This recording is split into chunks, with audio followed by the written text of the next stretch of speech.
Eskerrik asko. Gaurko aurkezpena etortzeagatik. Rafa Egurenen Txipiroiak bere bertzean ipuin liburua aurkeztuko dugu gaur, eta ekin daude Rafa Eguren bera eta Koldo Ezagirre. Nik Rafa Eguren aurkeztuko dut, nire ostean Koldo hitz egingo du liburuaz, eta gero Rafa bera.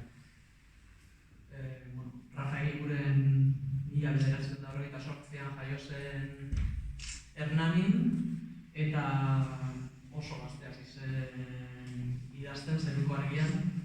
Gazte naiz atalean eta gazte naiz atal barruan hemen gazteagoak izeneko gazteen artean gazteenetakoa zen.